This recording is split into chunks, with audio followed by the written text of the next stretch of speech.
পারবো কি না জানি না, তবে চেষ্টার আমি কখনো কোনো কিছুর কমতি রাখি না। যখন যে জিনিসটা মাথায় ঢোকে, যত সময় পর্যন্ত না করতে পারি তত সময় পর্যন্ত আমার ভালো লাগে না। আমি সব সময় চেষ্টা করি, হবে কি হবে না সেটা পরে দেখা যাবে। প্রথমেই ব্যর্থ হলাম, তবে হতাশ হইনি, কারণ পরবর্তীতে নিশ্চয়ই এর থেকে ভালো কিছু হবে। তাই তো আবারও চেষ্টা করলাম এবং করার জন্য তৈরি হলাম।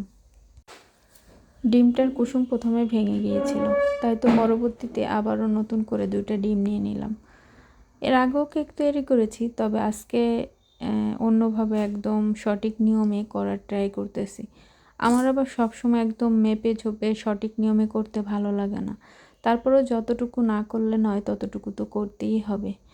আর আমার কাছে কেকের আমি ওইভাবে করে কিছু কিনা হয়নি, ঘরে যা ছিল সেইটা দিয়েই তৈরি করার জন্য ট্রাই করতেছি।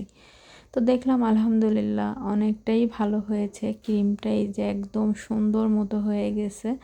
এখন ভ্যানিলা এসেন্স দিয়ে দিলাম আর ডিমের কুসুমটা দিয়ে দিলাম, দিয়ে মিক্সড করে বাটিতে ঢেলে নিলাম। আর এটা কিন্তু 1 মিনিটই হয়ে যায়নি, প্রায় আমার 40 মিনিটের মতো আমি চুলায় দিয়ে বেক করে নিয়েছি। আমার ওভেন আছে, বাট তারপর ওভেনে কেন যেন আমার মনে হয় অতটা ভালো হয় না, মানে হয়তো বা আমি ওরকম করে মানে ওর কতটা টাইম দিতে হবে ওইটা হয়তো বুঝতে পারতেছি না।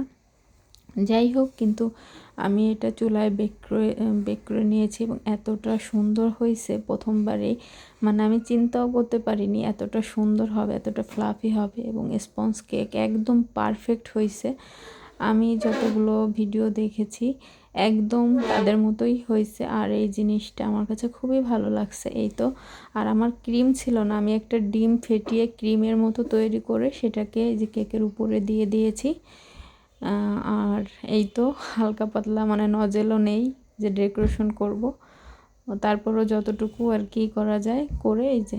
তবে ক্রিম হইলে এটাকে সুন্দর করে সুগার সিরাপ দিয়ে যদি ডেকোরেশন করা হতো, দোকানের থেকে কোনো অংশে কম হতো না।